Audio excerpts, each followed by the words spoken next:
Hello everyone, how are you today? I'm your teacher Jem Raymond and today is our first week of our quarter 4 in Science 6. Yes class, today is the start of our 4th grading period for this school year. And for this week class, we will discuss 2 modules. Your module 1 is about changes on the surface of the earth as a result of earthquake, and module 1A, changes on the surface of the earth as a result of volcanic eruptions. Are you ready to know more about earthquake and volcanic eruptions? Hi everyone! Welcome to my channel, Tutorial by Sir Raymond. My name is Mr. Jem Raymond Eschen, Master Teacher 2 from Escalante Central Elementary School. Click like and share if this video tutorial helps you. Don't forget to click subscribe below to keep updated for my future tutorial. For this week class, we will discuss 2 modules, your module 1 and your module 1A. And our lesson for this week is all about earthquake and volcanic eruptions. Before we proceed, let us answer first the what I know part of your module 1. Number 1. Which of the following natural calamities is not caused by movement of Earth's crust? A. Flooding, B. Landslide, C. Earthquake, D. Volcanic eruptions. I know you don't have yet the knowledge about the movement of the Earth's crust because this is still the pre-test part of your module, but then try to answer it. Okay? Don't worry because we will discuss all of this as we go along. Now, what do you think is the correct answer for number 1? Correct. It's flooding. Flooding is not caused by the movement of Earth's crust. Number 2. Why do tectonic earthquakes occur? A. Because of heavy rain in the area. B. Because of landslide down the slope. C. Because of mining in the community. Or letter D. Because of sudden movement of the plates. Don't worry because we will discuss tectonic earthquakes as we go along. For number 2, what do you think is the correct answer? So tectonic earthquake occurs because of the sudden movement of the plates.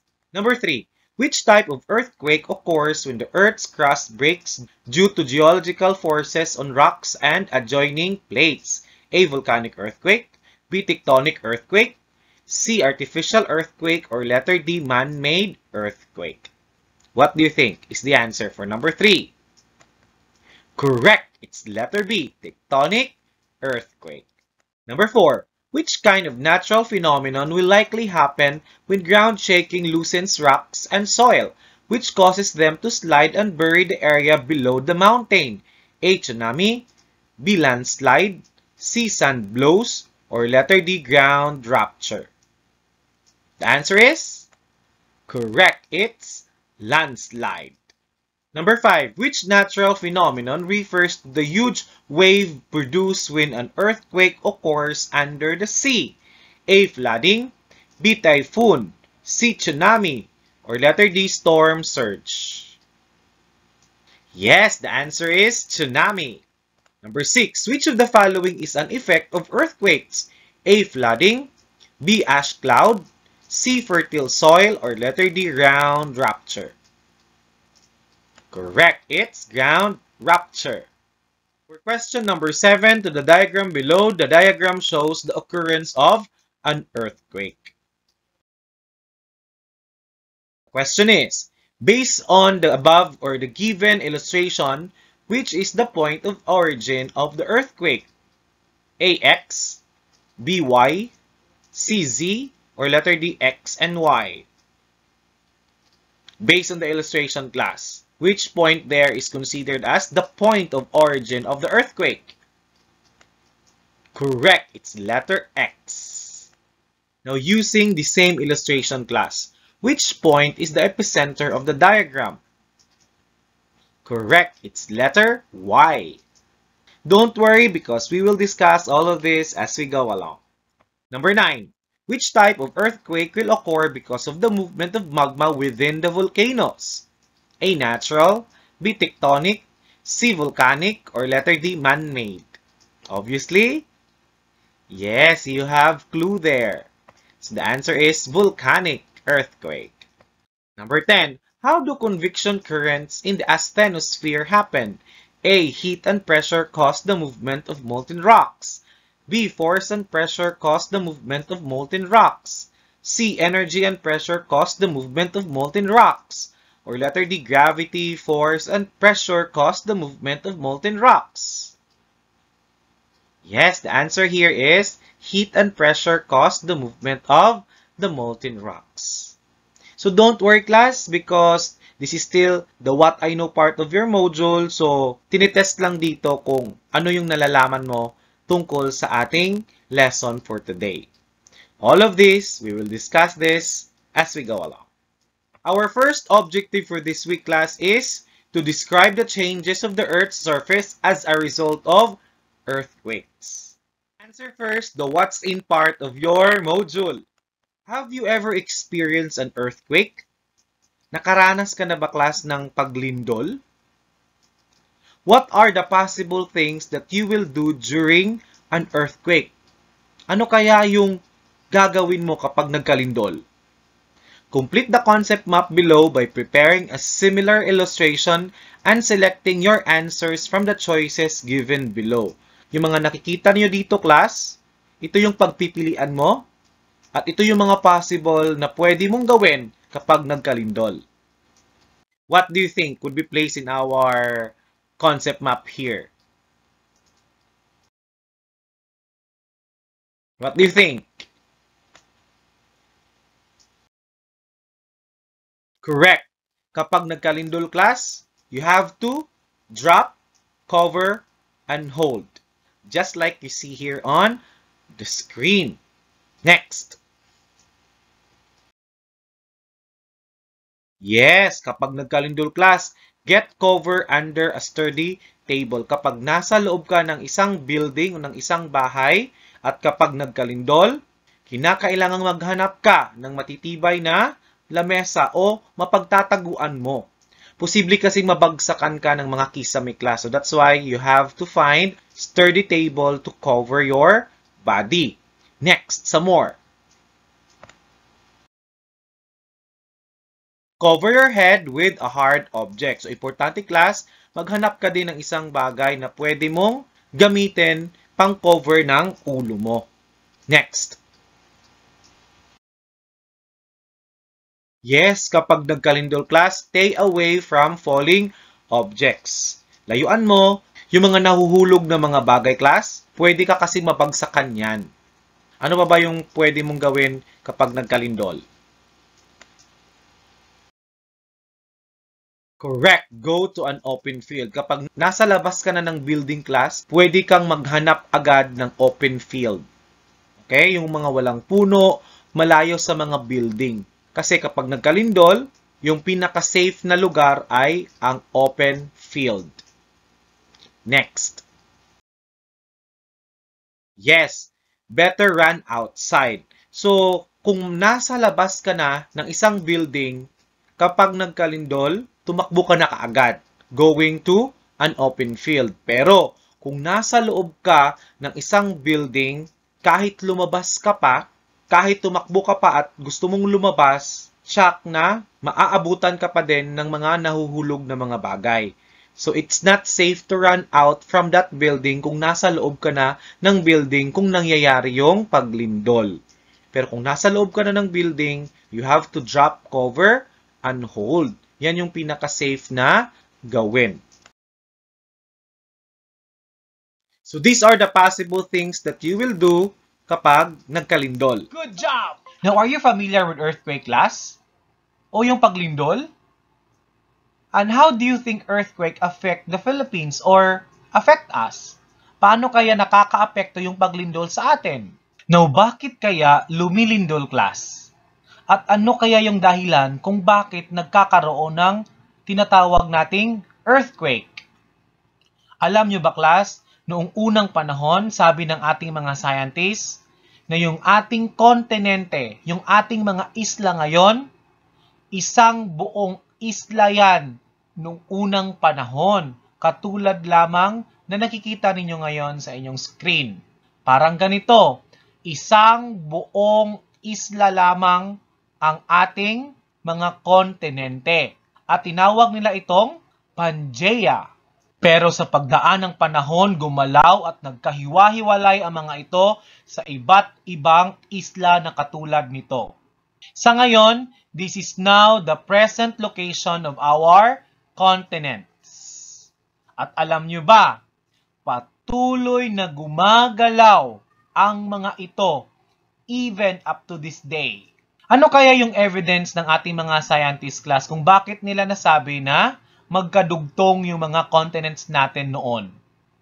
Tingnan mo yung mabuti yung shape ng South America class at saka yung Africa.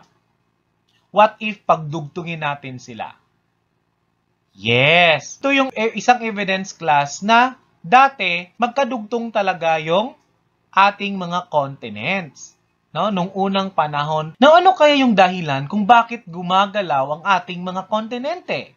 Ang mga kontinente class ay nasa ibabaw ng tectonic plates na siyang gumagalaw. Yung nakikita nyo ngayon sa inyong screen ay yung tinatawag nating tectonic plates. Yung tectonic plates na yan class, siya yung gumagalaw. Kaya, gumagalaw din ang ating mga kontinente. I know parang nalilito pa kayo kung bakit gumagalaw yung mga kontinente at yung tinatawag nating tectonic plates. Now, let me discuss first the different layers of the Earth para mas maintindihan nyo pa kung bakit gumagalaw yung mga kontinente natin. We have different layers of the Earth. And these are the different layers of the Earth. No, kung bubuksan natin yung Earth class, bubuksan natin yung mundo natin, this is how it looks like. Para mas madali ninyong maintindihan, i-compare natin ito sa isang itlog or yung egg. Let's compare the different layers of the Earth with that of the egg. Now, as you notice, di ba yung egg natin may shell siya? Di ba? Egg shell. At saka may egg white siya. At saka yung yellow na part ng egg ay egg yolk. Okay? Now, this shell will represent this part. Okay, itong crust na tinatawag. The first layer of the Earth is the crust. Yung white na part dito ng egg, o yung egg white, ang tinatawag nating mantle. Ito yung mantle ng Earth. At ang yellow part, o yung egg yolk na part, is yung core. Ito yung core natin, class. Baka nagtataka kayo bakit ganito. Yung core kasi natin, class, is divided into two. May outer core tayo, at saka may inner core. Pero, ang tawag natin sa dalawang ito ay core. No? Yung sentro ng ating Earth. Again, these are the different layers of the Earth: crust, mantle, and the core. No? Dapat alam mo to para mas maintindihan mo kung bakit gumagalaw ang ating crust or yung ating kontinente. Let's briefly discuss first the first layer of the Earth called the crust. Yung crust natin, class, is the thinnest layer, yung pinakamanipis. No? Yung wide niya ranges only to 5 to 30 kilometers. Dito matatagpuan yung mga lupa, yung mga kontinente natin, at saka yung mga karagatan. Again, yung mga kontinente at saka yung mga karagatan natin, dito matatagpuan sa crust. The second layer, which is mantle. Yung mantle natin, yung pinakamalapad or the thickest layer of the Earth. Yung lapad nito, class, umaabot ng 2,900 kilometers. Napakainit dito, class. Dito matatagpuan yung magma, which has a temperature of 700 to 1,300 degree Celsius. And sometimes, yung mga magma, yung mga molten rocks na to, class, find its way out from the Earth's interior, going to the Earth's surface. Dahil sa napakainit at saka yung pressure sa ilalim. Okay? That's why, this the reason why volcano erupts. Yung magma na lumalabas sa volcano, class, nanggaling yan dito sa magma chamber na matatagpuan sa mantle na layer ng Earth. Now, let's have the third layer of the Earth, which is called the core. Yung core natin, class, matatagpuan sa gitna or the center of the Earth. Ito yung tinatawag nating innermost layer of the Earth. Kung mainit na yung mantle, class, Mainit din dito sa core. Yung core natin ang nagsisilbing the hottest layer of the Earth. Yung core natin is made up of solid and liquid iron and nickel. Again, as I said, we have inner core and the outer core. Yung outer core natin, class, made up of liquid materials such as iron and nickel. Inner core natin is made up of solid iron and nickel. Sa tatlong layer na na-discuss natin, saan ba makikita yung tinatawag nating tectonic plates? Yung crust natin, yung outer layer ng Earth. Hindi ito perfect. Okay? Marami itong mga crack na katulad ng nakikita nyo ngayon sa inyong mga screen.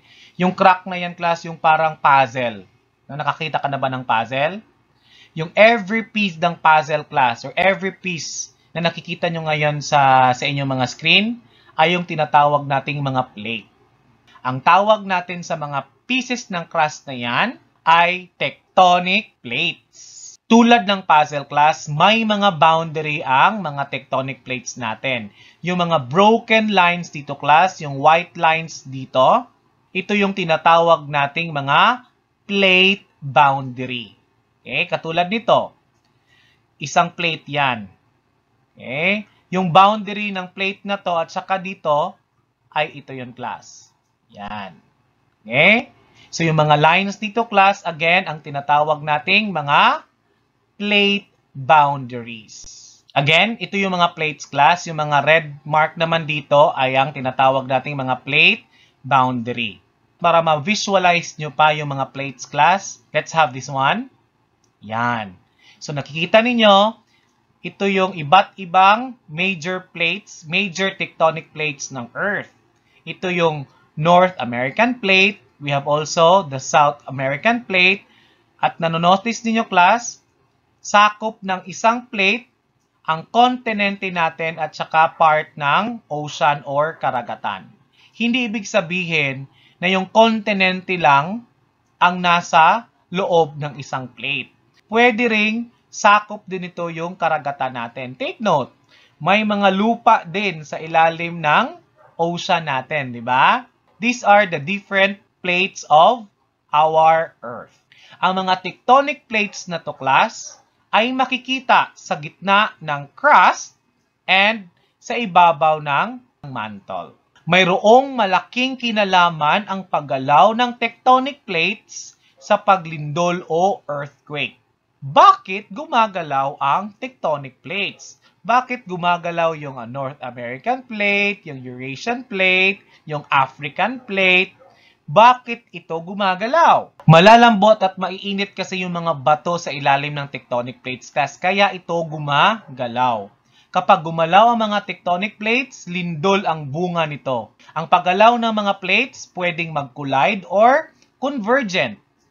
Pwede ring magkahiwalay ang paggalaw or tinatawag nating divergent. Pwede ring mag-slide past each other or magkakaskasan ang mga tectonic plates. Ito yung dahilan, class, kung bakit nagkakaroon ng lindol at saka bulkan sa Earth's surface. Kung saan ang mga boundaries, class, dito din ang may kadalasang may lindol. Again, kung saan yung mga boundaries, yung mga plate boundaries matatagpuan, class, dito ang kadalasan may lindol na nangyayari. At dito rin nabubuo yung mga bundok. Dahilan para magkaroon ng mga lamat o crack ang lupa. Yung mga boundaries na tinatawag natin, class, yan yung dahilan kung bakit nagkakaroon ng mga lamat or mga crack sa ilalim ng lupa. Ano ba yung tinatawag nating crack or break or lamat sa lupa? Yung lamat, crack or break sa lupa or sa crust, class, ang tawag natin dyan ay fault. Again, faults are cracks in the Earth's crust between two huge plates. Ito yung, class. Yan. So, nakikita ninyo may dalawang plates. Sa gitna nilang dalawa ay ang fault. Kung saan matatagpuan yung fault, class, dito din yung tinatawag nating plate boundaries. Kung saan yung fault, kung saan yung plate boundaries, dyan kadalasan nangyayari ang tinatawag nating earthquake or paglindol. May dalawang tectonic plates tayo dito, class. Sa gitna niyan ang tinatawag nating fault. Fault is the location where two plates met. Dito nangyayari kadalasan ng earthquake. Now, since plates are moving very slowly, may friction ito na makikreate. Yung friction na ito, class, ang magiging dahilan kung bakit mag-stuck ito sa isa't isa. Now, kung ang force that moves the plates is enough para ma-overcome yung friction na to, na naging dahilan para ma-stuck ito sa isa't isa, pwede itong mag-release ng energy or shock waves that may break the plates very suddenly. Focus or the origin within the fault is the weakest part where the slippage of the rocks occurs and where the earthquake originates. Yung focus na to, class, o ang tinatawag nating pinagmulan ng lindol. Let me repeat, class. Yung dalawang tectonic plates na to gumagalaw very slowly along the fault. While they are moving, may friction na makikreate.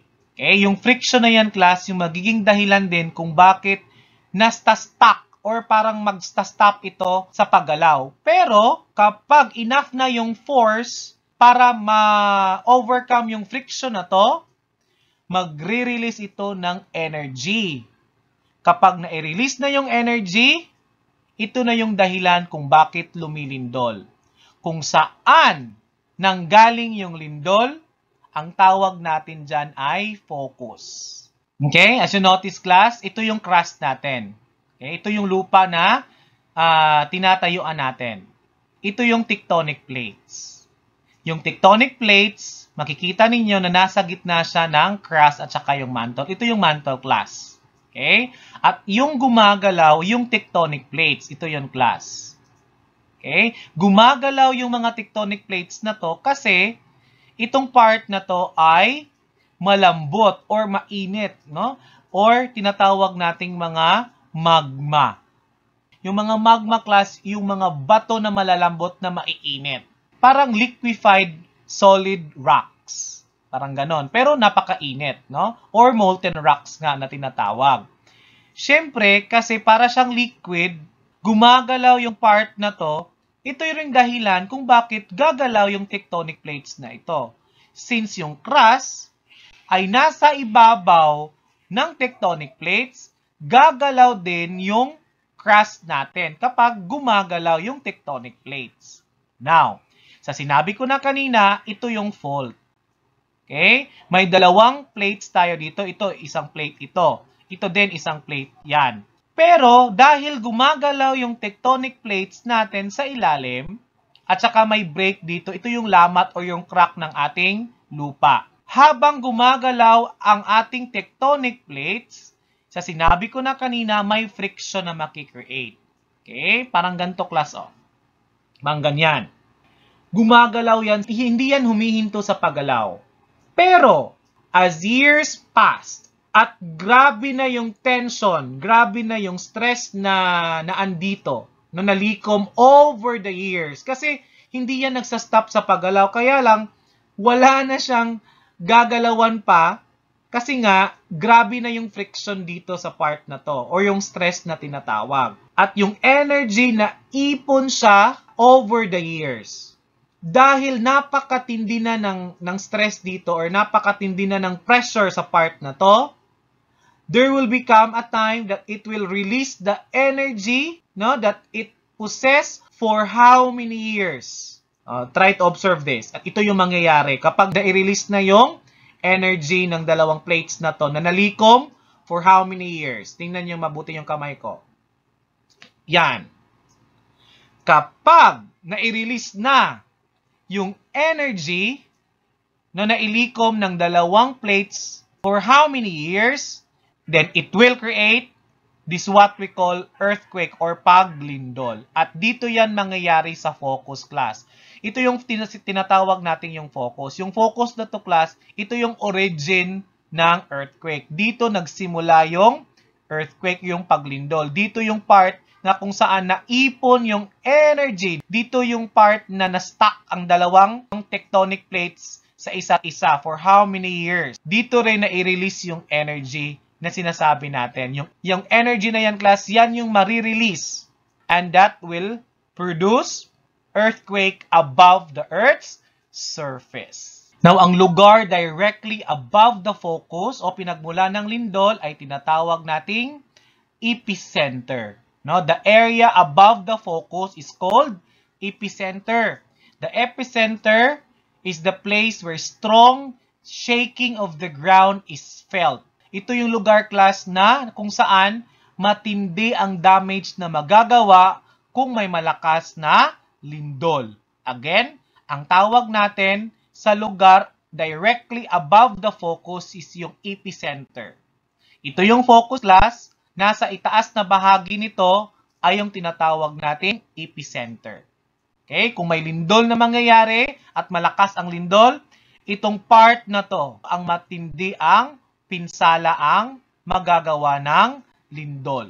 Okay? Ito yung sinasabi nila, class, na kapag malapit ka sa epicenter, malakas ang lindol or malakas ang pagyanig na mararamdaman mo. Kung malapit ka sa epicenter, malapit ka din sa pinagmulan ng lindol o yung tinatawag nating focus. May napapansin ba kayo, class, ng pagbaluktot ng mga lupa? Ito yung resulta, class, ng pagbanggaan ng mga plates or tinatawag nating folding. Ang folding na proseso ang siyang dahilan kung bakit nabubuo yung mga bundok. Yes, may lindol sa ilalim ng dagat. Okay, try to notice this, class. Ito yung tinatawag nating fold o yung plate boundary natin. At dito nagsisimula yung lindol. At dahil dito, nagkakaroon ng malaking alon kapag na-release yung energy galing sa origin ng earthquake. Okay? O yung focus natin. At yung energy na yon nagki-create ng malalaking alon. Ang tawag natin dito ay tsunami. Magkakaroon ng tsunami kung may paglindol sa ilalim ng dagat. Anong tawag sa lindol kapag ito ay sanhi ng paggalaw ng lupa? Yes, ang tawag natin dyan ay tectonic earthquake.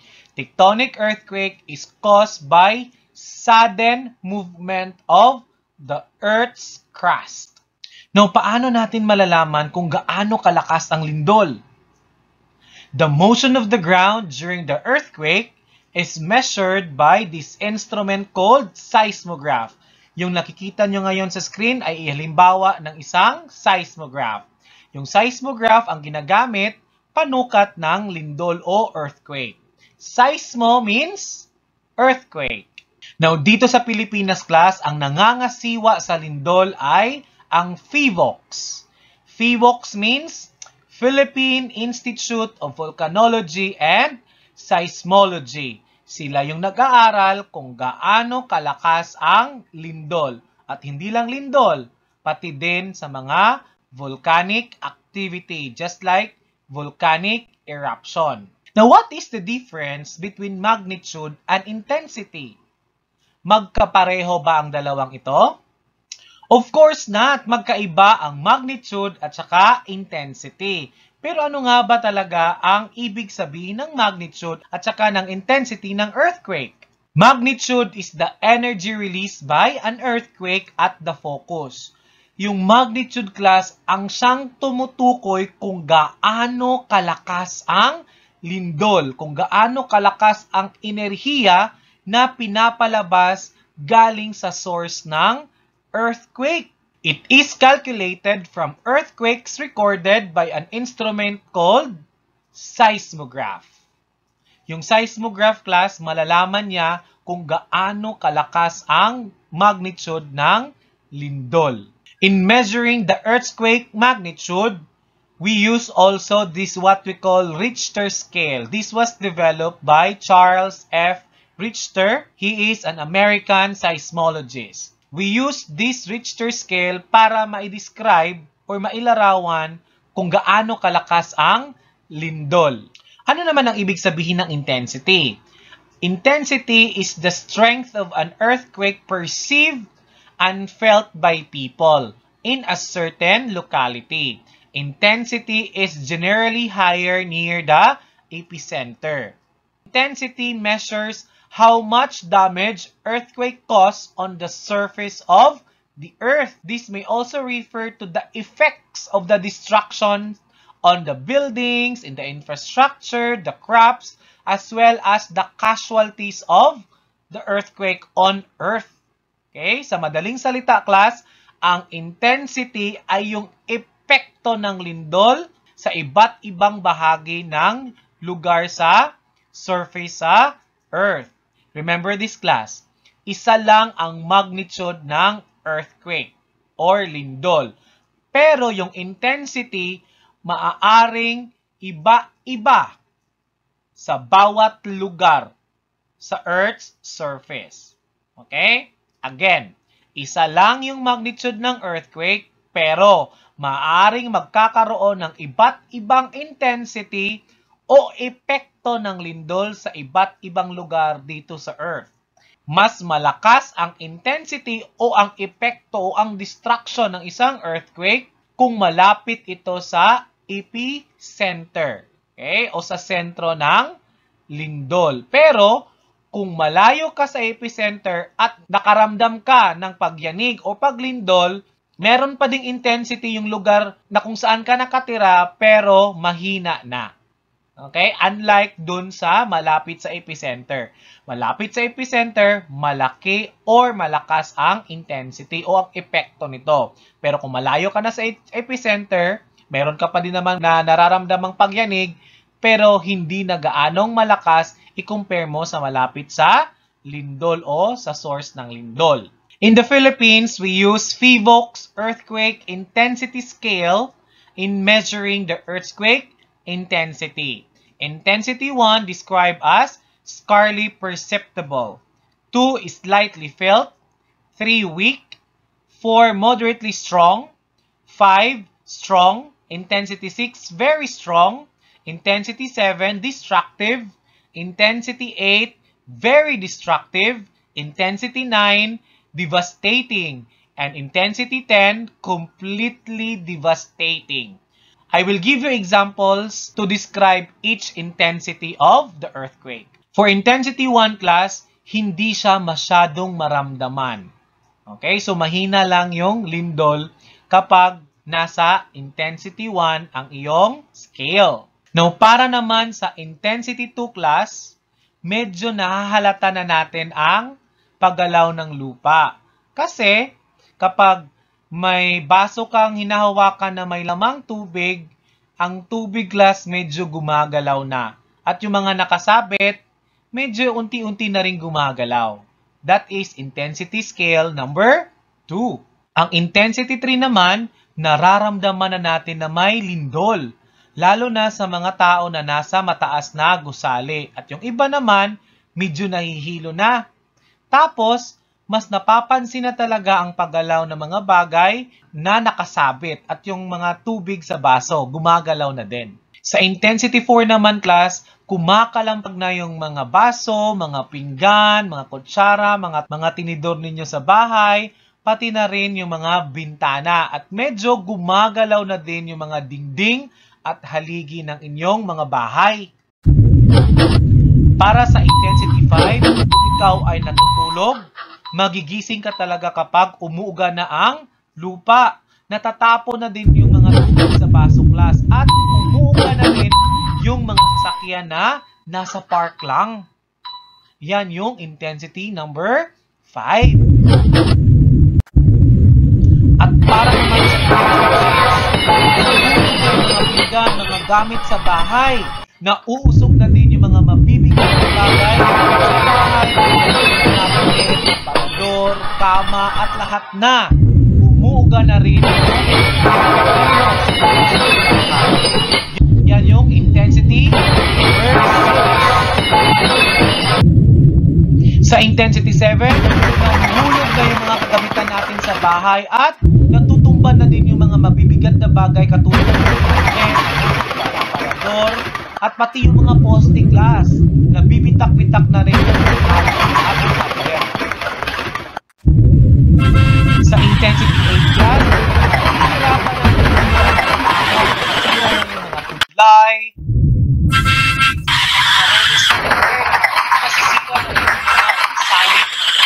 Yan yung epekto ng intensity 8 na lindol.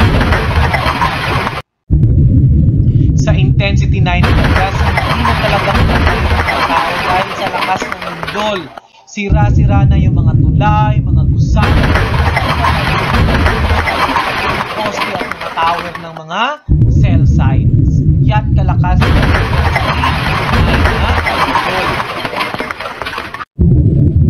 ang intensity 10 plus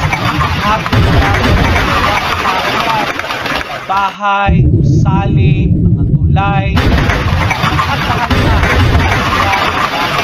napakalakas na lindol. Pati yung bundok class, napakalakas na lindol. Yan kalakas at intensity 10 na lindol. Now, what are the effects of earthquake? Ano yung mga epekto ng paglindol? Number 1 class is fissure. Yung fissure class, yung narrow opening or crack in the surface of the earth. Second is building destruction o yung pagkasira ng ating mga gusali. No? Yung pagyanig ng lupa class is the primary cause of the earthquake damage to the mankind structure like the buildings and houses. Next is tsunami. Epekto ito kapag mayroong lindol sa ilalim ng dagat. And we have also class landslide. Ito yung mga pagguho ng mga matataas na lupa. Hindi lang naman lahat destruction ang dulot ng earthquake class. Meron din itong mabuting epekto. Earthquakes can be useful to humans because earthquake provides picture of what's going on the underground. Dito natin malalaman class kung ano ang sitwasyon sa ilalim ng lupa sa pamamagitan ng paglindol. And through this, it can make oil and gas extraction more efficient. Madali nating malaman kung pwede ba makakakuha ng oil o mga gas sa ilalim ng lupa. Of course, earthquake class allows scientists to monitor the progress of water during the geothermal energy extraction. So, sa pamamagitan din ng paglindol class, ang yung mga scientists natin, pwede silang makakakuha ng mga relevant information regarding sa mga tubig na importante sa pag-extract ng geothermal energy. And of course, earthquake can also tell us about the internal structure of the earth. Dahil sa paggalaw ng lupa class, yung mga geologists natin, pwede niya itong gamiting information sa kung ano yung status, ang structure ng earth natin. Specifically, the internal structure of the earth. Ang lindol class, hindi lang tectonic ang pwedeng sanhi dito o paggalaw ng lupa. Ang lindol ay pwede ring bunga ng pagputok ng bulkan. Okay? Earthquake could be volcanic also. Again, there is what we call volcanic earthquake class that happens with a strong volcanic eruption. May lindol din na mapuproduce kapag pumutok yung bulkan. Ang tawag natin dyan ay volcanic earthquake. Let's have the what's new part of your module. Now read the passage and answer the analysis questions that follow. Let us read first the passage. The earth has 3 layers: the crust, the mantle, and the core. They differ in thickness, temperature, physical state, and composition. The outermost layer where living things exist is the crust. It is made up of basalt and granite rocks. The mantle is the second layer. The properties and physical state of the mantle are not uniform throughout due to the difference in temperature. The upper mantle is stable and mostly solid, while the lower mantle is liquid because of the extreme heat or very high temperature and pressure. The liquid part of the mantle is hot molten rocks, and the third layer is the core, which is divided into 2 layers, the outer core and the inner core. The outer core is liquid, while the inner core is solid. The crust and the solid upper part of the mantle make up the lithosphere, and the liquid part of the mantle and the outer core is the asthenosphere. The lithosphere floats in the asthenosphere. According to the plate tectonic theory, the Earth's crust is broken into separate pieces called tectonic plates. These plates move relative to each other at a rate of 5 to 10 centimeters per year and interact along their boundaries, where they converge, diverge, or slip past one another. Plate boundaries are the sites of many processes that shape the surface of the Earth, including the earthquakes. The three types of tectonic boundaries are convergent, divergent, and transform plate boundary.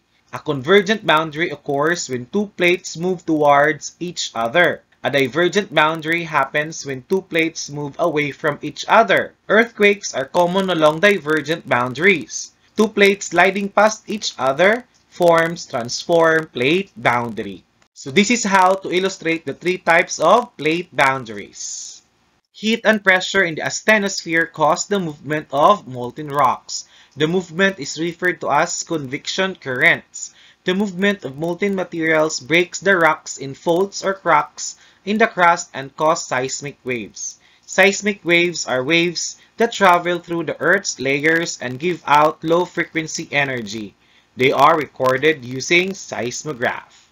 When rocks break in a fault or crack in the crust, an earthquake occurs. The point of origin of an earthquake underground is the focus. The point directly above the focus on the surface of the Earth is the epicenter. It is in the epicenter that an earthquake is felt the strongest. So let us answer the activity number 1. So based on the passage we read, which layers of the Earth make up the lithosphere? Is it A, mantle and outer core, B, mantle and inner core, C, crust and upper mantle, or letter D, outer core and inner core? What do you think? Correct. The lithosphere is composed by the crust and the upper mantle. Next, number 2. Which is made up of the liquid part of the mantle and the outer core? A, outer core, B, inner core, C, lithosphere, or letter D, asthenosphere? Yes, the mantle and the outer core made up asthenosphere. Number 3, which materials make up the liquid part of the mantle? A, liquid gases, B, molten rocks, C, molten plastics, or letter D, liquid iron and nickel? The liquid part of the mantle is called? Correct, the molten rocks. Number 4, why are rocks in the lower mantle molten? A, because of gravity, B, because of too much air, C, because of high temperature, or letter D, because of water is mixed with it. Ano kayong dahilan, class, kung bakit yung mga bato sa ilalim ng lupa ay parang natutunaw? Ano yung dahilan kung bakit tayo nagkakaroon ng tinatawag na molten rocks? Correct, because of high temperature. Napakainit kasi, class, ng nasa ilalim ng lupa. Number 5, which causes the sudden breaking of rocks in faults or cracks in the crust? A, very heavy rains, B, strong thunderstorm, C, overpopulation in an area, or letter D, movement of molten rocks? Yes, the answer is the movement of molten rocks. Kasi gumagalaw kasi yung mga bato na maiinit na nasa ilalim ng lupa. Number 6, which natural phenomenon occurs when rocks breaks in faults or cracks in the crust due to the movement of the molten materials? A, tornado, B, landslide, C, earthquake, or letter D, volcanic eruption? Correct, it's letter C, earthquake. We have the activity number 2 of your What's New part of your module. Now, earthquakes happen along faults or cracks when rocks underground break and change in position. The movement of the breaking rocks underground release large amount of energy that cause seismic waves or vibration of the ground. Question: where do earthquakes originate? A, focus, B, near rivers, C, near volcanoes. Saan ba nagmumula yung lindol? Correct, it's the focus. Now, number 2, what does the underground crack in figure 2 represent? A, fault, B, epicenter, or letter C, seismic wave? So, ano ba yung ibig sabihin ng crack dito, class? Yan. No? That's letter A. Very good. Fault. Number 3. What causes seismic waves? A. Overpopulation. B. Typhoon in our country. Or letter C. Movement of rocks underground. Ano yung dahilan, class, kung bakit nagkakaroon ng seismic waves na tinatawag? Yes, kasi may paggalaw ng mga rock sa ilalim ng lupa. Number 4. How does an earthquake occur? A. When magma comes out of a volcano and causes a volcanic eruption. B. When there is flooding in the area that can destroy lives and properties. C. When the rocks underground move, causing them to break and release large amount of energy. The answer is letter C. When the rocks underground move, causing them to break and release large amount of energy. Okay, let's have the what's more part of your module, directions. Now we have here, class, 3 columns. All we have to do is to identify the type of earthquake shown in the first column and write its description also. So for number 1, what type of earthquake do you think is that? This one. What type of earthquake is this? Correct. It's tectonic earthquake. And the description of tectonic earthquake is correct. It occurs due to the movement of rocks. Number 2. What type of earthquake is that? Correct. It's volcanic earthquake. And volcanic earthquake is described as earthquake due to the movement of magma. And how about that? What type of earthquake is that? Correct. It's man-made. No? Gawa ng tao yan. So it occurs due to the human activities or explosives. Next, let's answer the what I have learned part of your module. Now, let's have number 1. The shaking or vibration of the crust of the earth is known as? Correct. It's earthquake. Number 2, an earthquake due to the sudden movement of the rocks or when 2 tectonic plates collide is known as blank earthquake. Correct, it's tectonic earthquake. Number 3, an earthquake due to the movement of magma within the volcanoes is called a blank earthquake. Correct, it's volcanic earthquake. Number 4, an earthquake due to human activity is known as blank earthquake. Correct, it's man-made earthquake. And number 5, the point of origin of an earthquake underground is the focus. Number 6, the point directly above the focus on the surface of the earth is the epicenter. Very good. So this is the what I have learned part of your module. Let us read this all together. I learned that the shaking or vibration of the crust of the earth is known as earthquake. An earthquake due to sudden movement of the rocks or when the 2 tectonic plates collide is known as tectonic earthquake. An earthquake due to the movement of magma within the volcanoes is called a volcanic earthquake. An earthquake due to human activity is known as man-made earthquake. The point of origin of an earthquake underground is the focus. And number 6, the point directly above the focus on the surface of the earth is the epicenter. This time, let's have the what I can do part of your module. What I can do during an earthquake. Shade the box before the things that you can do during an earthquake. Ano ba yung dapat ginagawa kapag nagkalindol na class? Correct. Get an emergency kit. Next. Move to open area. Kung nasa labas ka na ng bahay, you have to go to the open area next. Correct. Drop, cover, and hold. Especially kung nasa loob ka ng bahay. Kung nasa labas ka din, class, better kung magda-drop, cover, and hold ka din. And listen to the news report. If possible, no, kung merong mga balita na makinig ka, para alam mo ano yung mga updates about sa lindol. And of course, calm down and assess the situation. Huwag kang mataranta kasi kapag nataranta ka, class, hindi ka nakakapag-isip ng mabuti. Okay, this is the additional activities part of your module. I will not give you this as your assignment. No, we will answer it all together. Earthquake challenge. Answer the crossword below. So we will answer the questions here or described here in additional activity. So let's start with across. Number 1, the sudden movement of the crust of the earth. So what do you think is the correct answer here? It is a 10-letter word. What is the answer? Correct. It's earthquake.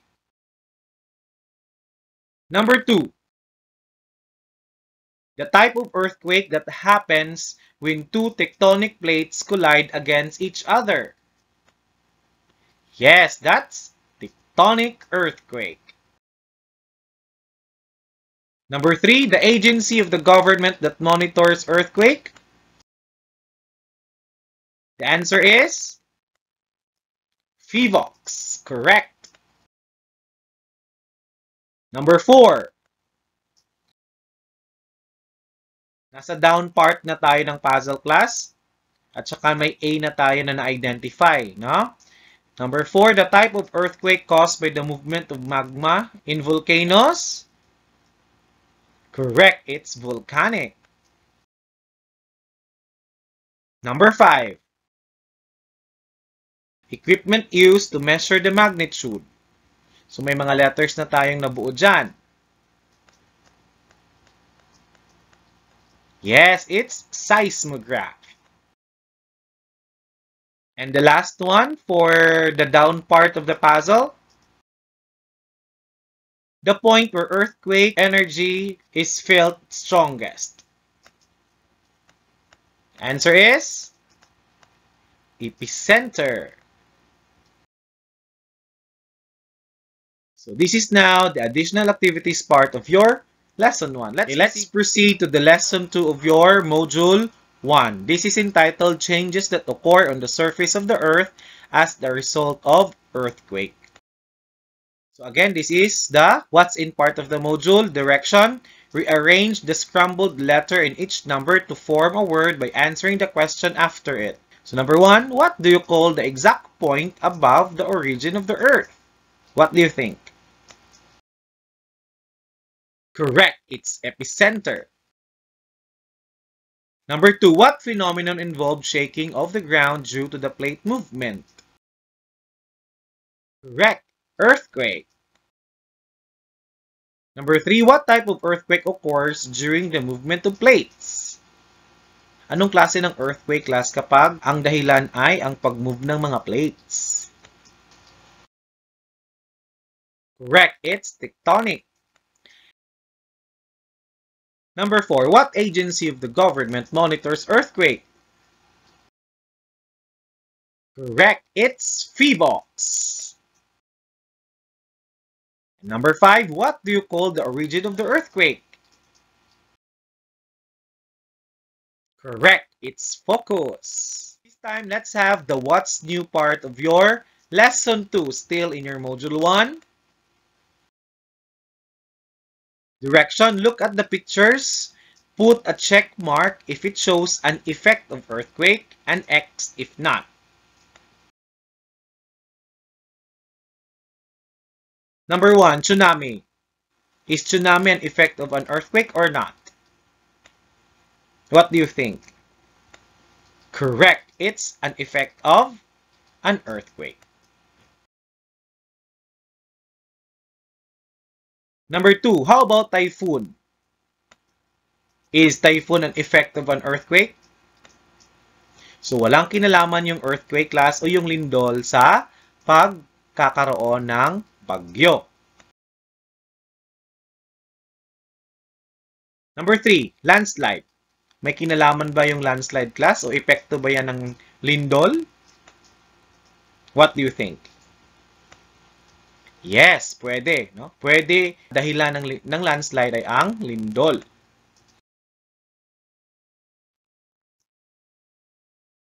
Number 4, flooding. May kinalaman ba yung lindol sa pagbaha? What do you think? Walang kinalaman yan. Hindi yan effect ng earthquake. Number 5, storm surge. Kapag sinabi nating storm surge class, ito yung abnormal ng pagtaas ng tubig dagat, no, dahil sa malakas na bagyo. Yes, walang kinalaman yan sa earthquake.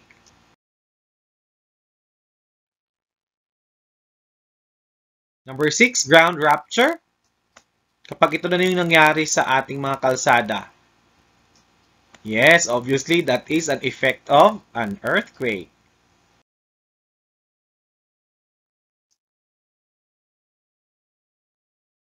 Yung ash cloud, may kinalaman ba yung earthquake dyan? Wala din. How about yung mud flow? O tinatawag nating lahar tuklas? Yes, wala din yung kinalaman sa lindol. Let's have the part B. Still the what's new part of your module. So ito yung direction niya. Describe the effects of an earthquake. Choose the letter of the correct answer in the description column.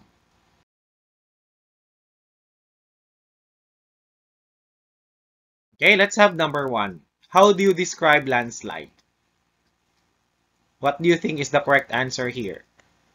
Correct, it's letter B. Landslide is the movement of a mass of rock or earth down a slope that bury the area below. How about ground rupture? Correct, it's letter A. Kapag sinabi natin ground rupture, ito yung gaps or cracks from the ground, no? Caused by push and the pull of rocks underground. Next, tsunami.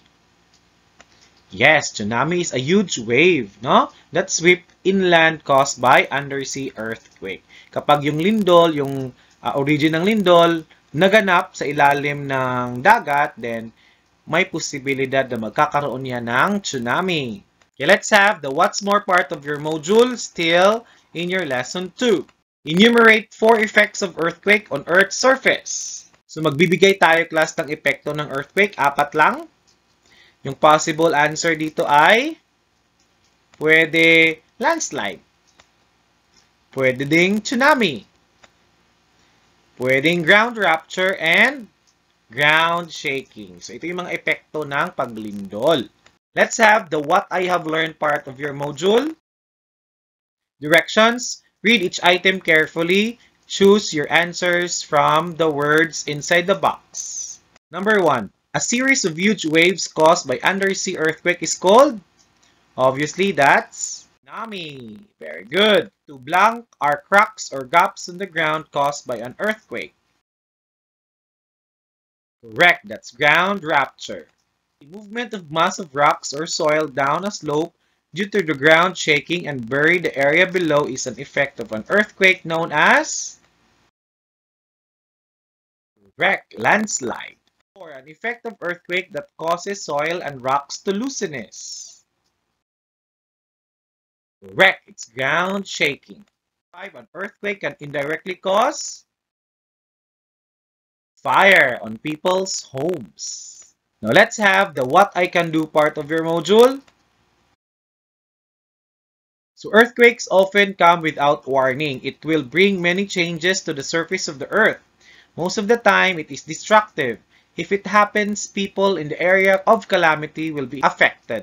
They might become homeless, injured, and might even die. Now, suggest on how you can help earthquake victims. Choose your answer from the box below.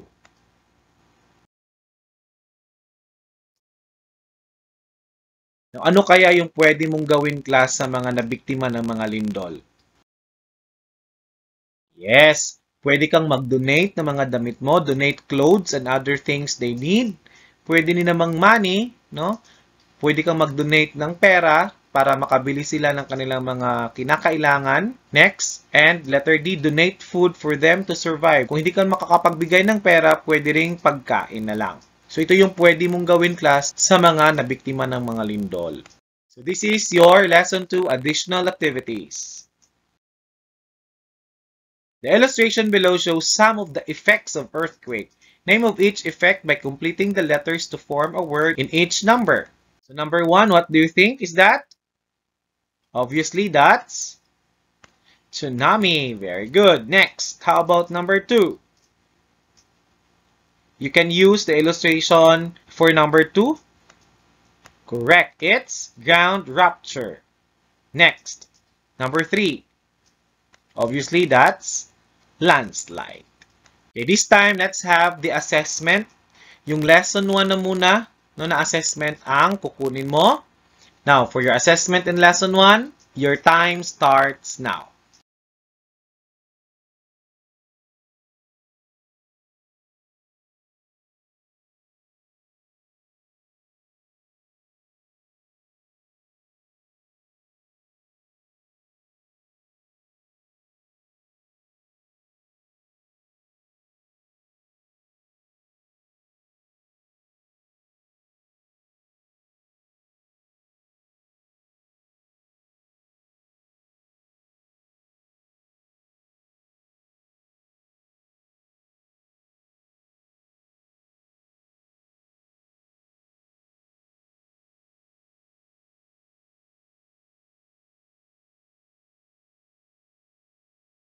Okay, this time, let's have the assessment part of your lesson 2. I'll give you another 5 minutes to answer this, and your time starts now.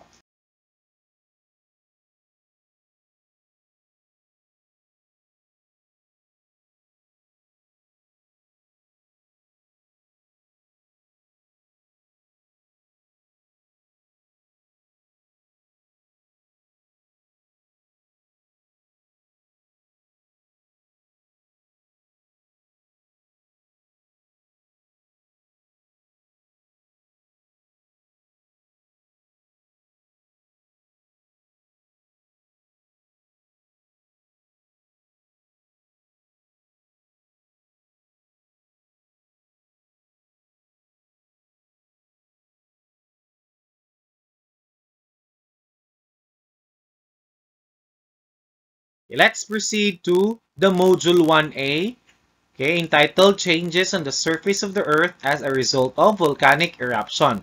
May dalawang lesson din yung module na to. And let's start with lesson number 1. Okay, let's answer the What I Know part of your Module 1A about volcanic eruption. Number 1. The following are the harmful effects of volcanic eruption except A. Mud flow, B. Ash deposit, C. Volcanic landslide, or letter D. Making the soil fertile.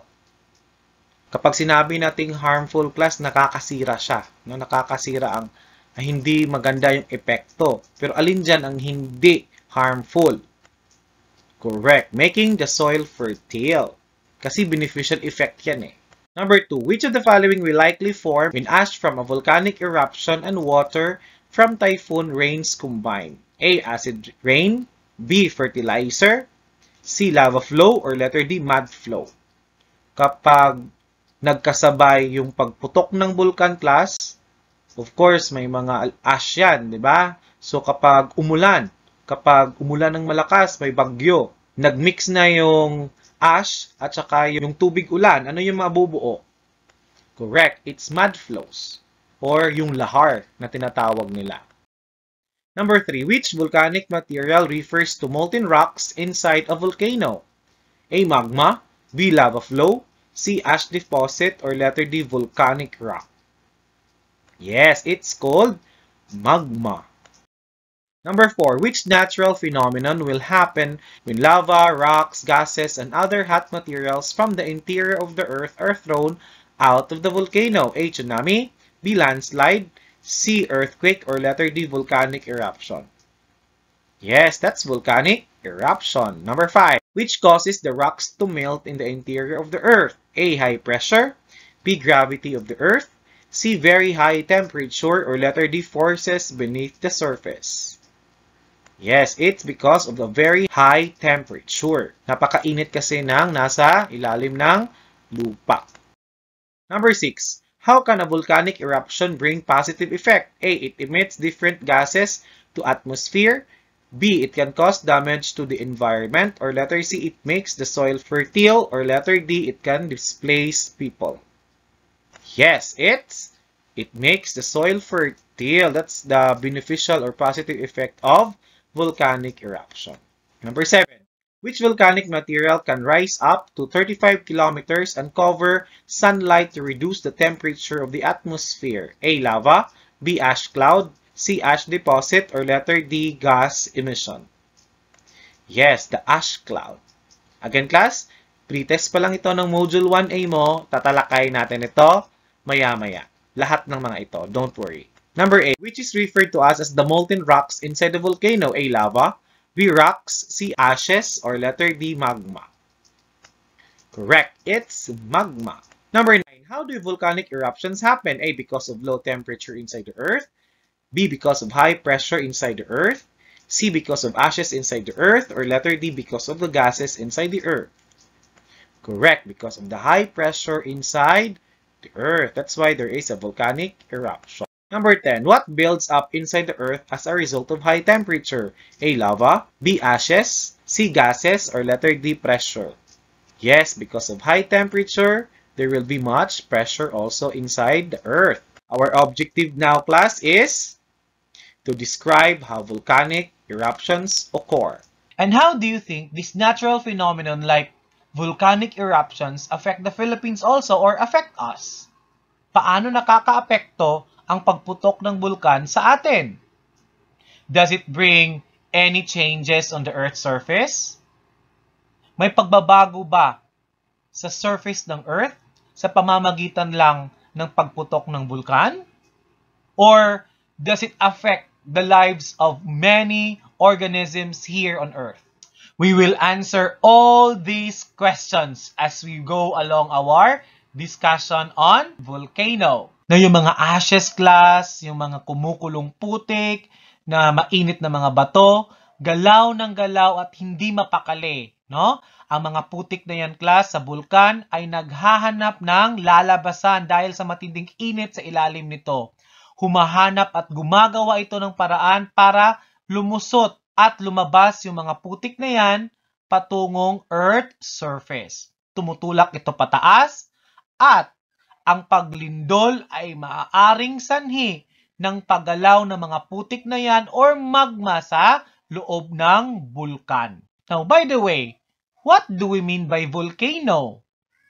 At paano nabubuo ang volcano or bulkan? Volcano is the opening in the Earth's crust. Molten rocks, ashes, and gaseous materials are forced out through its opening.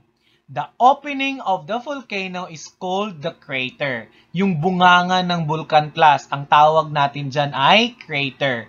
Dyan lumalabas yung mga maiinit na mga bagay, mga ashes, yung mga magma na nagiging lava, no? Dyan yan lalabas sa crater or bunganga ng bulkan. In the Philippines, we have so many volcanoes here, class. And some of the active volcanoes we have are Mount Mayon in Albay, Bicol. Mount Mayon is known to have a perfectly coned shape. Pero, ang Mount Mayon ay tinaguriang active volcano kasi meron na itong naitalang pagputok sa loob ng nakaraang 600 years. Yes, active volcano kapag may record na itong pagputok sa loob ng 600 years. Another active volcano is Mount Bulusan in Sorsogon. Another is Mount Pinatubo in Central Luzon, specifically in Zambales. And also, our very own Mount Canlaon here in Negros. Active volcano din ito. And we have Mount Hibok-Hibok in Camiguin. Active din ito, class. Meron tayong mga inactive volcano, class, like Mount Apo, Mount Arayat, no? Yung mga inactive volcano, class, yung mga bulkan na walang na-record na pagputok sa loob ng 600 years. Ang Taal Volcano is also an active volcano kasi yung nakaraang taon lang pumutok yung Taal Volcano last January, di ba? Taal Volcano, class, ay tinaguri ang isa sa pinakamaliit na bulkan sa buong mundo. Maliit lang siya pero kung pumutok ito, napakalakas. Ang Taal Volcano ay active volcano na matatagpuan sa Batangas. Nabubuo ang volcan class kapag ang magma o nagbabagang bato sa ilalim ng Earth ay nakakalabas sa itaas na bahagi ng Earth. Dito sila lumalabas sa tinatawag nating vent. Ito yung vent class. Yung vent ay ang butas sa lupa na kung saan dito dumadaan ang magma kapag lalabas na ito mula sa ilalim ng lupa patungo sa surface ng Earth. Kaya yan yung dahilan kung bakit mayroon tayong mga bulkan. Lumalabas yung magma from the Earth's interior to the surface of the Earth because of the tremendous heat and pressure in the Earth's interior. Ang volcan class ay maaaring bundok o mataas na lupa na mayroong vent, katulad nito. Ito yung cone natin, no? Ito yung lupa na sinasabi natin na may vent. Ito yung vent o yung mga butas na kung saan dadaan yung mga magma. Kapag may butas or may vent class na kung saan pwede makalabas yung magma, then yan ay bulkan o volcano. Hindi sa lahat ng pagkakataon class ang bulkan na isang mataas na lupa. Pwede rin itong patag na lupa pero may vent o butas sa kung saan makakalabas ang magma. Bulkan pa rin itong maituturing. Would you believe class na mas marami ang mga bulkan ang nasa ilalim ng dagat crust o yung crust na nasa mga kontinente. Ito yung mga lugar class na kung saan tinatawag nating oceanic crust, meaning yung crust na nasa ilalim ng dagat. Medyo manipis ang mga ito. Kaya madaling makalabas yung magma na nasa ilalim ng Earth. Kaya lang, hindi masyadong napapansin ito kasi nga nasa ilalim ng tubig or ng dagat. Now, ang pagputok ng volcan class ay dahil yan sa mga natrap na gas sa magma. Dahil sa tindi ng init at pressure ng mga gas na gustong makalabas. Aabot ito sa punto na sasabog ang bulkan kasama ang mga magma. Hindi lang abo ang nilalabas ng volcan class kapag sasabog ito, kundi malalaking bato rin. Meron din itong mga nakakalasong gas. Kapag lumabas na ang magma sa bulkan, ang tawag nito ay lava. Kapag humalo sa tubig ang mga nakadepositong abo sa gilid ng mga bundok class, ito'y magiging lahar. Ang lahar ay umaagos kapag nauulanan. Napakabilis nito kapag patuloy ang pag-agos at napakadelikado nito class. Ito yung nangyari sa pagputok ng Mount Pinatubo sa Zambales class, sa kung saan ang pagputok ng Mount Pinatubo noong 1990s ay sinabayan ng napakalakas na ulan. Kaya ang resulta, nakakaproduce na ng lahar. At yung lahar na ito class ang tumabon sa mga bahay at mga gusali sa mga lugar kung saan umabot yung mga lahar. Now this time, let's talk about the effects of volcanic eruption. Volcanic ashes cause potential hazards to plants and people. Yung mga ashes na kasama sa pagputok ng volcan class, medyo delikado ito sa mga plants at saka sa mga tao. Especially sa may mga sakit na sa baga or may mga respiratory problems. Lava flows destroy plants in its path.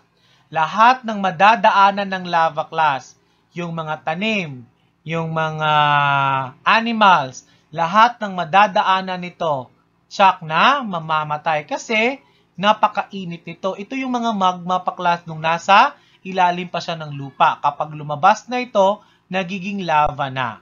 Volcanic eruptions can influence climate and global temperature. Nakakaapekto ang pagputok ng volcan class sa ating klima at sa temperatura ng ating mundo. Lahar flow buried houses and other structures, just like you see here on the screen. Matatabunan at matatabunan ka talaga kapag malakas ang pagputok ng bulkan, maraming mga ashes or mga deposit sa gilid ng bulkan. Kapag na-mix ito sa tubig at umulan, tsak na delikado yung mga nasa palibot ng bulkan. Not only bad effects, class, no, ang pwedeng maidulot ng pagputok ng bulkan. Kasi kapag pumutok yung bulkan, class, lahat ng mga minerals sa ilalim ng lupa or sa ilalim ng bulkan, pwede itong matransfer sa surface sa earth. Kaya magiging mataba yung lupa sa palibot ng bulkan after ng pagputok nito. Bakit maraming paglindol at maraming bulkan sa Pilipinas, class? Dahil yan, class, ang Pilipinas is part of this what we call Ring of Fire. Sa Ring of Fire na to, class, dito yung mga lugar, marami ang mga active volcanoes, which is also a place where frequent earthquake occurs. Again, ang Pilipinas ay bahagi ng tinatawag nating Pacific Ring of Fire. Yung nakikita ninyo sa screen ngayon, itong part na to, yan yung tinatawag nating Ring of Fire. Dito, makikita lahat halos ng bulkan sa buong mundo. No, mas maraming mga bulkan dito matatagpuan. At also, dito din maraming paglindol ang magaganap. Again, ito yung Pilipinas at kasama ang Pilipinas sa tinatawag nating Pacific Ring of Fire. Ito yung rason kung bakit maraming bulkan at maraming paglindol sa ating bansa. Marami ang bulkan sa Pacific Ring of Fire, class, kasi dito matatagpuan ang plate boundary ng ating Pacific Plate. Yung Pacific Plate, class, ay isa sa mga pinakamalaking tectonic plate ng Earth. Okay? Tinawag itong Pacific Plate kasi nga nandito rin ang tinatawag nating Pacific Ocean. Kasama ang Pacific Ocean sa Pacific Plate. Yan. So, ito yung Pilipinas, class, no? At ito yung tinatawag nating Pacific Ring of Fire. Let's have the what's new part of your module, and this time we will go to the discussion of the volcanic eruption. Activity number 1, the Earth speaks out. Due to the heat, pressure builds up deep inside the Earth, and this causes magma to rise and escape through volcanic craters. This is how volcanic eruption occurs. So, directions based on the description of the given volcanic eruption below each illustration. Sequence the events by writing 1 to 4 in the box above it.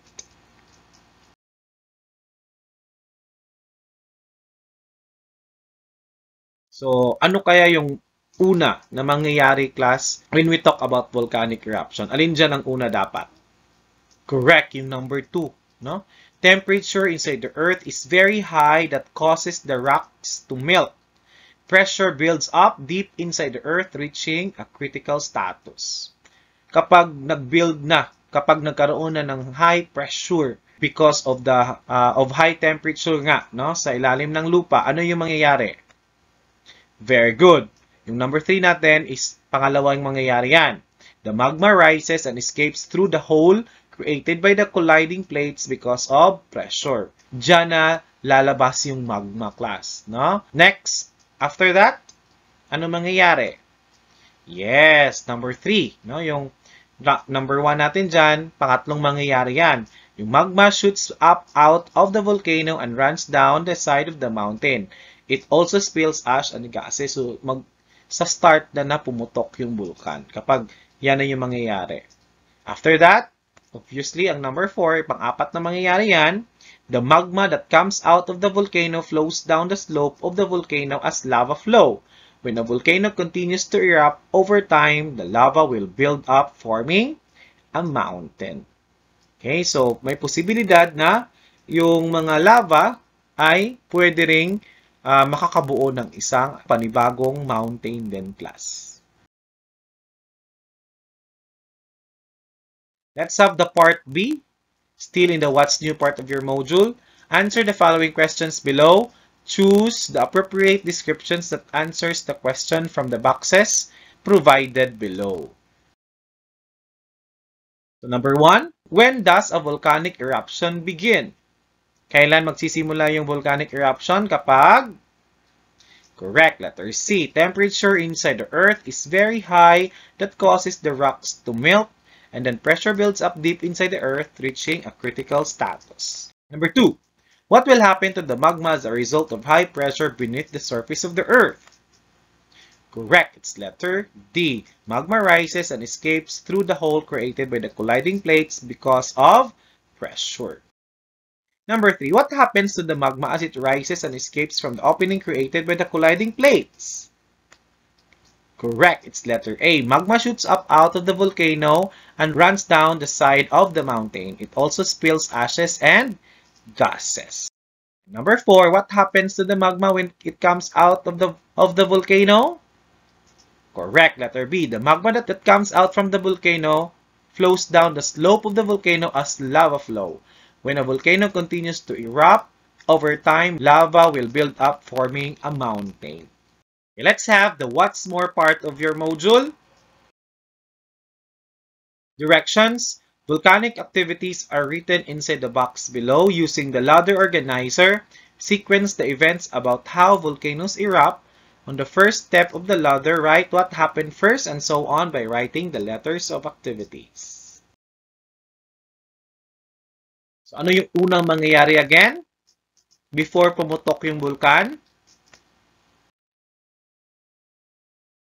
Yes, the temperature inside the earth is very high that causes the rocks to melt.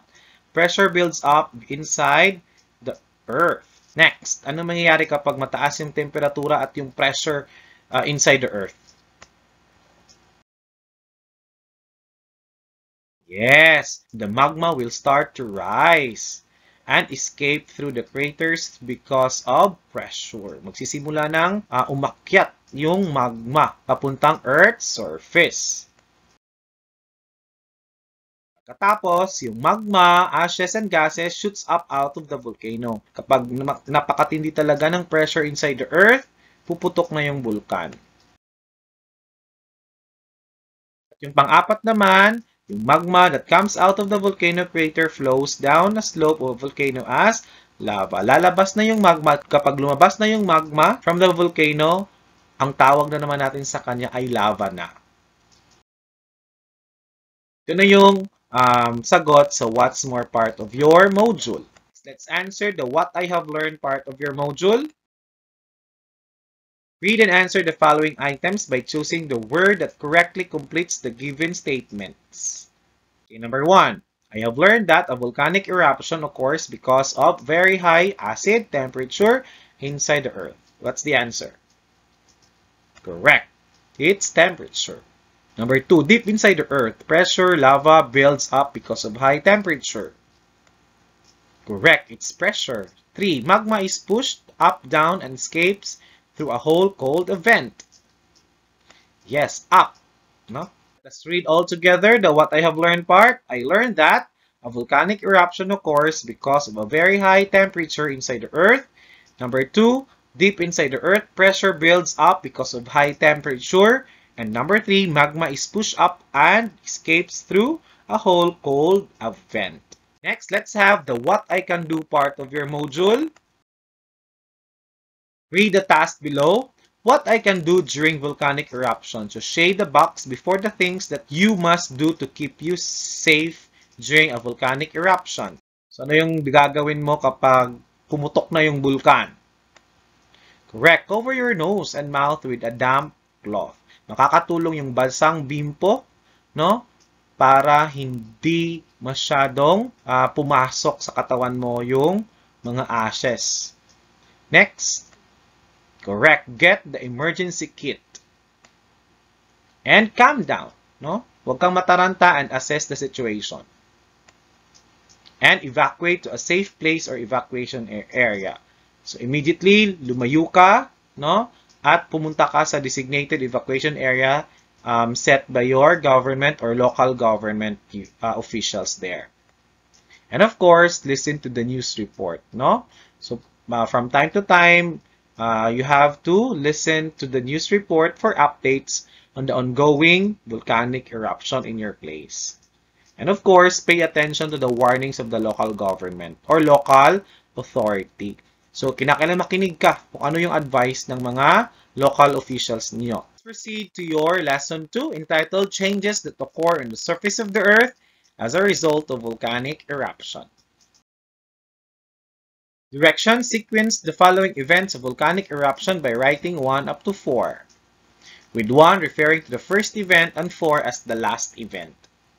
Still, katulad pa din kanina, let us number it from 1 up to 4. Ano yung unang mangyayari dito, class? Correct, it's number 4. No? The temperature deep in the Earth's mantle is high that causes the rocks to melt. Next, ano yung mangyayari kapag mataas yung temperatura? Dahil sa init, no? Sa ilalim ng lupa? Correct. Because of its lower density compared to its surrounding, magma rises and escapes through the vent of the volcano created by the colliding plates. After that, yes, the magma will go up from the interior of the earth. No? The magma shoots up out of the volcano and runs down inside of the mountain. It also spills ash and gases. And of course, the last would be the magma that comes out of the volcano flows down its slope as lava flow. When the volcano continues to erupt over time, lava will build up, forming a mountain. So may posibilidad na another landform will be formed, no, kapag continuous yung pagputok ng vulkan. Let's have the what's new part of your module, activity number 1. Okay, so the title here is the eruption of a volcano. One of the biggest volcanic eruptions that happened in the Philippine history was the eruption of Mount Pinatubo in central Luzon on June 15, 1991. Volcanic landslides, emission of gas, mud flow, lava flow, and a cloud of hot volcanic ash and ash deposits are some of the effects of the eruption. Many places, even miles away, were affected. Volcanic landslide refers to a large masses of rock and soil that fall, slide, or flow rapidly due to a gravitational force during a volcanic activity. The hot lava flowing from an erupting volcano reaches surrounding communities and burns or destroys everything in its path, including people and infrastructures like roads and bridges. Gases and ashes are released to the air. Emission of the gases during a volcanic eruption refer to the release of gases such as volcanic carbon dioxide, sulfur dioxide, and hydrogen sulfide to the atmosphere. An ash cloud, estimated to be 35 kilometers, rose high into the air. It covers the incoming sunlight, thus reducing the temperature. It affects temperature of places globally. The eruption causes destruction to the place. It causes volcanic landslide that covers a large area down the slope of the volcano with large heap of volcanic soil. The eruption also causes thousands of roofs to collapse due to the weight of the ash mixed with rainwater. Ash deposits and lava, when mixed with rainwater, from giant mud flows that bring more destruction to the place because it buries villages. Mud flows are very rapid to extremely rapid surging movement of debris with significant amount of water. Indeed, the eruption of Mount Pinatubo changed the landscape of the place. As a result of volcanic eruptions, not just by Mount Pinatubo, new landforms will be created. Landforms created by volcanic eruption include domes, plateaus, and volcanoes. A lava plateau is a wide, flat surface formed when a large amount of highly fluid lava flows over an area. Let's have the activity on this part of your module. Part 1. Directions. Effects of the volcanic eruptions are listed in column A of the table below, and description of each effect is listed in column B. Match the effects of its description by choosing the letter of the correct answer.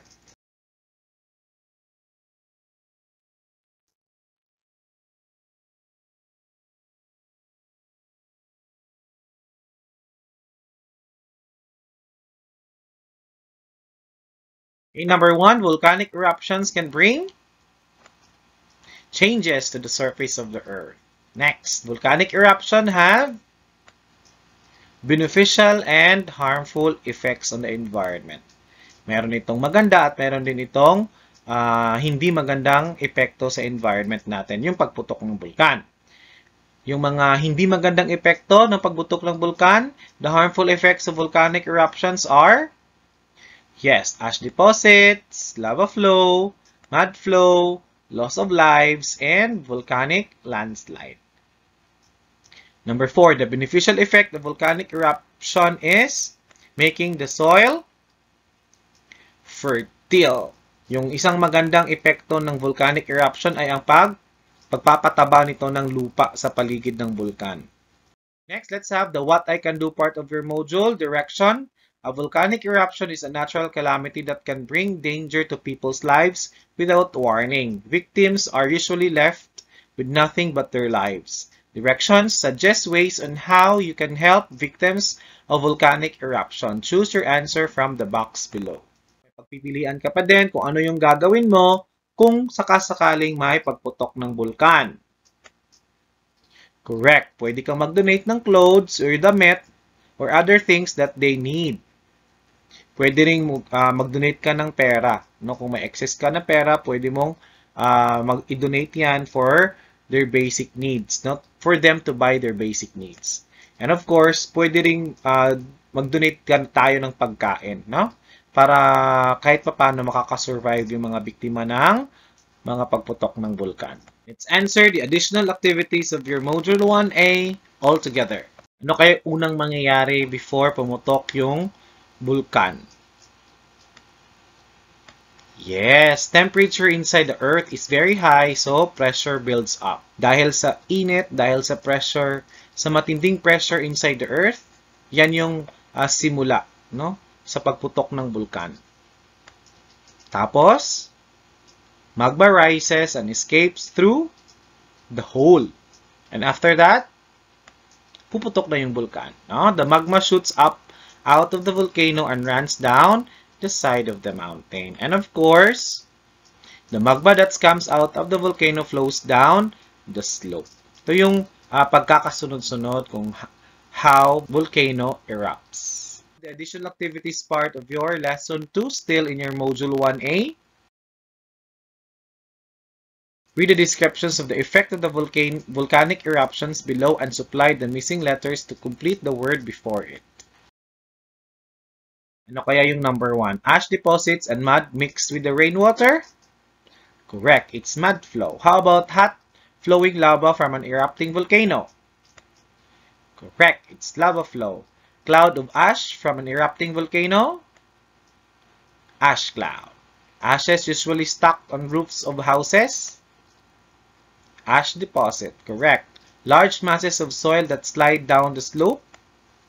Correct. Volcanic landslide. Okay, let's have the assessment part of your Module 1A for Lesson 1 na muna. I'll give you 5 minutes to answer this assessment and your time starts now.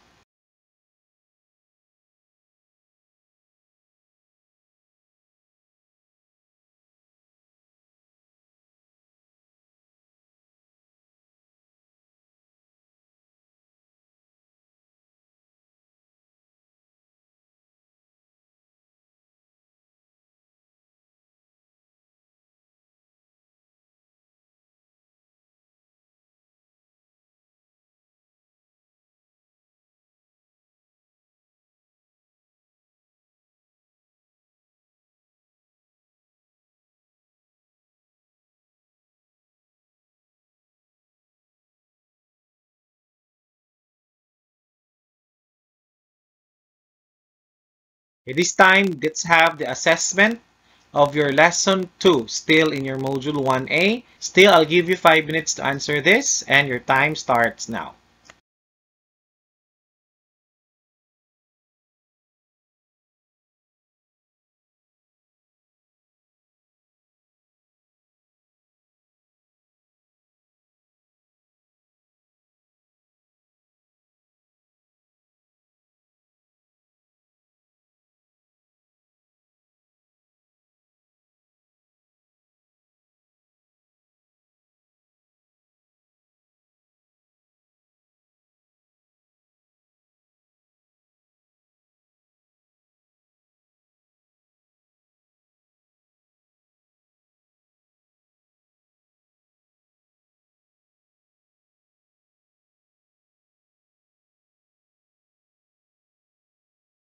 channel. Okay, that's all for this week, class. Thank you so much for participating. Have a blessed week ahead. Okay? Till next time, keep safe, everyone.